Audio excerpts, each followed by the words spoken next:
Hey everybody, I just got finished flipping through Spider-Man and Wolverine issue number 1, and I had a few questions.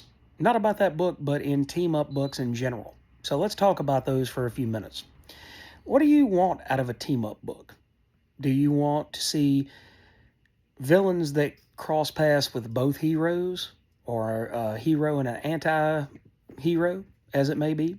Like if Spider-Man and Venom were to team up, would you want to see enemies from Venom's past as well as Spidey's past, or would you want to see them tag team to take on somebody that's big enough from Spider-Man or from Venom's rogues gallery to make it worth their while for them to team up?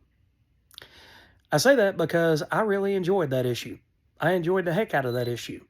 And at the end of it, you get a really spectacular reveal that is going to cause those two heroes to have a little bit of a problem.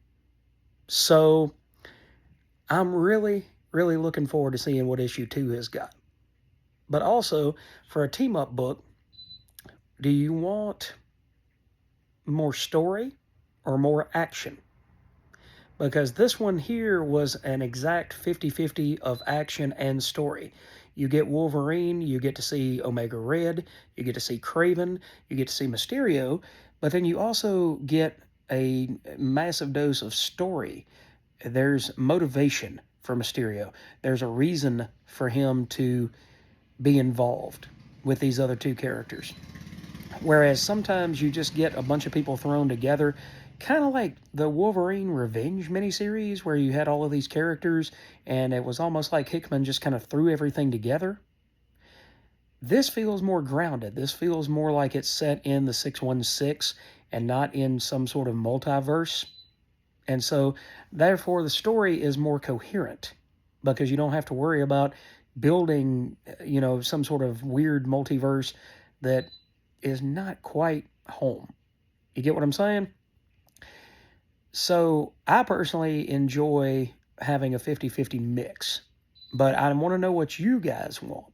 Do you want to see a 50-50 mix? Do you want to see all action, just balls to the wall stuff and no story? What is it that you want to see in your team-up books in the future? And also, do you want... this story was written by Mark Guggenheim, and the art is by Carrie Andrews. So do you want somebody who is new to these characters, or do you want somebody who's got some history?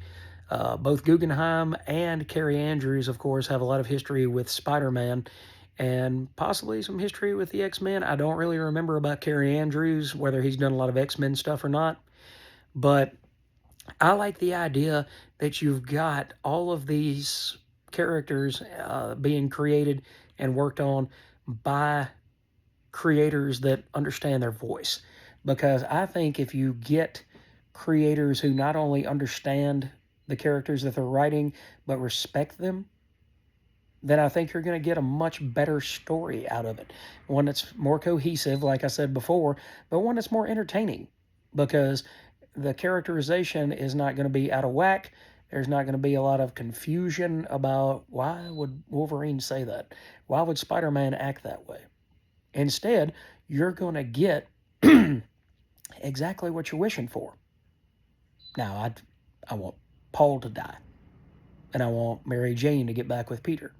So I'm not going to get exactly what I want, but I am going to get a really excellent team-up story, it looks like. So I didn't want to do this as just another comic review.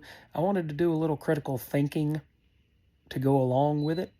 So like I said, what kind of creators do you want in your team-up book? Is story or art more entertaining? And just what do you expect when you read a Marvel or a DC or even a independent book that is a team-up book? Thanks for watching, guys, and I'll catch you in the next video.